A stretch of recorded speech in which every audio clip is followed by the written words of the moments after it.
Matt Battiato with the Battiato Real Estate Group.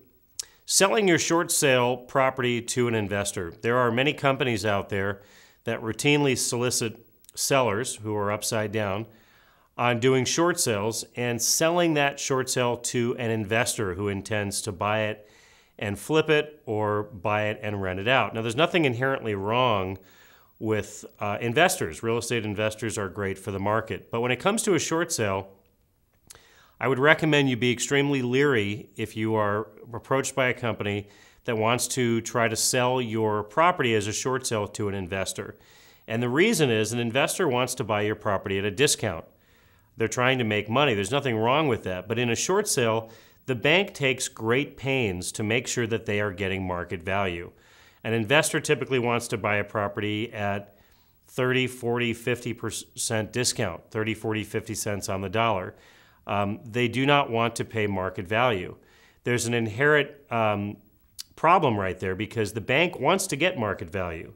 And what happens to sellers who don't realize the problems with going this route is that they get tied up, their property gets tied up with a real estate company whose goal is to simply do a short sale, negotiate the lowest possible price with the bank, and then sell it to an investor so that investor can turn around and flip it at a profit or rent it out briefly and then flip it.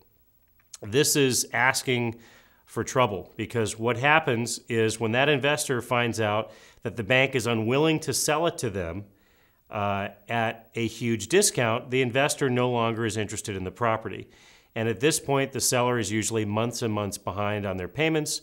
They're on the brink of foreclosure, and now there's no buyer. So we are approached in many times. I've been approached for years by investors wanting to buy our short sales. And I always tell them the same thing. You're certainly welcome to submit an offer on one of our short sales, but understand that we bid our short sales up to the highest offer. That's our fiduciary duty to our seller. It's our fiduciary duty to the lender. And typically, investors are not able to buy our short sales because they're not willing to be the highest offer. All of our short sales go to the highest bidder. So if you're approached by a real estate company or an investor who offers to negotiate your short sale with the bank and tells you that they'll buy it, maybe even gives you the added incentive that they'll be willing to rent it to you after close of escrow, I would be extremely leery because what you're going to find is you're going to get down to the wire. The bank's not going to be willing to sell it to the investor at a major discount, and the investor is no longer going to be interested. Your best bet is selling your short sale property on the open market to the highest bidder.